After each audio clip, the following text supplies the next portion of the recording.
চলো আজকে তোমাদের সারাদিনের একটা ছোট্ট মিনি ব্লগ শেয়ার করব। সকালবেলা উঠেই দেখলাম আকাশটা মেঘলা হয়েছিল। আর এই যে আমি উঠে আগে কাল রাতের যে বাসনগুলো মেজে রেখে দিয়েছিলাম সেগুলো সব গুছিয়ে এখন তুলে রাখবো।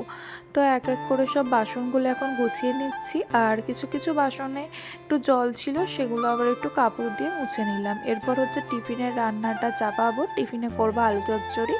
এই যে আলু চচ্চড়িটা কিন্তু চাপিয়েও দিয়েছি।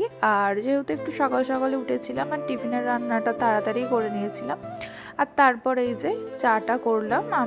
আমি আর আমার বর এবার দুজনে মিলে চাটা খাবো। এখন একটু আদা দিয়ে লাল চাই করলাম আজকে।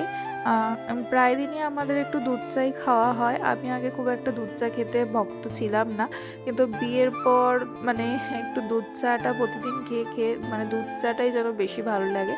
তো সেদিন আর দুধ চা করিনি, লাল চাই করেছিলাম। আর এই যে দুপুরের জন্য খাবার বানাচ্ছি, ডাল, এদিকে করলা ভাজা, আর ওদিকে আমার আলু চচ্চড়িটাও কিন্তু হয়ে গেছে। আর এখন হচ্ছে টিফিনে আমরা এই যে মুড়ি খেয়ে নেবো। মুড়ি, আলু চচ্চড়ি তো করেছি, চানাচুর আর একটু শশা, এটা দিয়ে মুড়িটা খেয়ে নেবো। আর এখন এদিকে ওই বেসন বড়া ভেজে রেখেছিলাম, সেটা একটুখানি ওই পেঁয়াজ রসুন দিয়ে একটু ঝাল মতো করছি। এদিকে স্নান করে পুজো দিয়ে আবার দুপুরবেলা এই যে আমরা খেতেও কিন্তু বসে পড়েছি।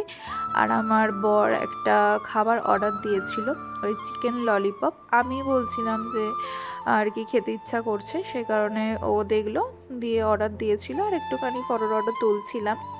আর আমরা তখন একটা একটা করে খেয়ে টেস্ট করে দেখলাম কেমন কি খেতে, তারপরে রেখে দিয়েছিলাম। আর এখন এই যে বিকালবেলা একটু আমরা মার্কেটে বেরিয়েছি, একটু মাছ কিনতে যাব আর কি। আর আমরা যেখানে থাকি সেখান থেকে মাছের বাজারটা একটু দূরে, ওই বাসে করে 5-7 মিনিট মতো লাগে। এই যে বাসে উঠেও পড়েছি, এখন যাচ্ছি।